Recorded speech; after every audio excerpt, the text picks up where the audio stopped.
Na mtazamaji, tukiangazia uchungu wa familia za wale ambao bado hawajapatikana kufuatia mafuriko yaliyoshuhudiwa katika sehemu mbalimbali nchini. Familia ya Beatrice Akinyi, mchuuzi wa kahawa katika eneo la Grogon jijini Nairobi, inaomba msaada wa dharura kumtafuta jamaa yao.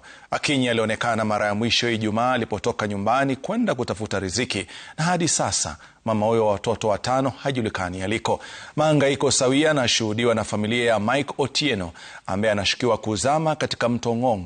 Safina Achieng' Ouma alitembelea familia hizo na kuandaa taarifa ifuatayo.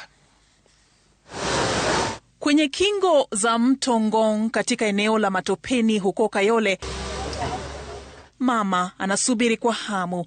Mary alifika Nairobi asubuhi kutoka kijijini baada ya kuarifiwa kwamba mwanawe Mike Otieno bado hajulikani alipo. Kijana huyo wa miaka 20 alionekana mara ya mwisho Jumamosi na anashukiwa kuzama katika mto huu. Kufika saa 8:30 mwenzake anaitwa Runi alikuja akanieleza, akapiga bisha mlango na nguvu.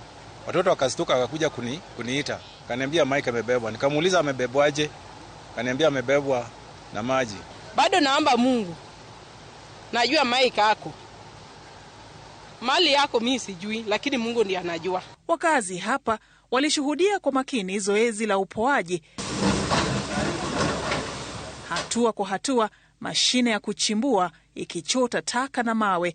Kwa familia, matukio hayo yalikuwa kama jinamizi, wakieleza hofu ya kumpoteza Mike. Uchungu ya mama mwenye alizaa mtoto. Mimi nasikia uchungu ile mbaya. Kama sio Mungu, mimi pia nilienda na mtoto yangu. Naweza omba msaada zaidi kutoka kwa national government, hata kama watatusaidia na taifa juu hapa inasemekana iko shimo kubwa sana hapa. Kama wanaweza tusaidia, tuangalie tuone kama tunaweza pata mwili pia. Katika eneo la Dandora Phase 4 tunakutana na familia ya Beatrice Tuju, mchuuzi wa kahawa katika eneo la Grogon jijini Nairobi. Beatrice alionekana mara ya mwisho siku ya Ijumaa ya mafuriko. Sasa hapo mahali penye walikuwa wamejikinga, mvua ilikuja mingi. Akaniambia, haki mtoto wetu, hii mahali penye imefika sioni na kufa. Hii maji inanipeleka. Kufika kitu saa 6 na madakika, simu yake ilienda off. Kwa hapo, kwa hiyo masaa mpaka saa hii hatujaipata hiyo simu, inakuwa mteja. Hatua za kumtafuta hazijazaa matunda, maswali kuhusu aliko yakizidi. Tumetafuta kila mochari, tunatembea mahospitali, kila mahali tumetembea, hatujapata kila kitu. Sasa tujui yako wapi, ama amezikwa chini. Serikali atoke nje tusaidie, tumekwama.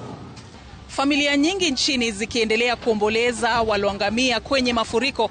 Huzuni imezidi kwa wale walioachwa na maswali kuhusu waliko wapendwa wao. Safina Achieng' Ouma, runinga ya Citizen kutoka eneo la Matopeni, kaunti ya Nairobi.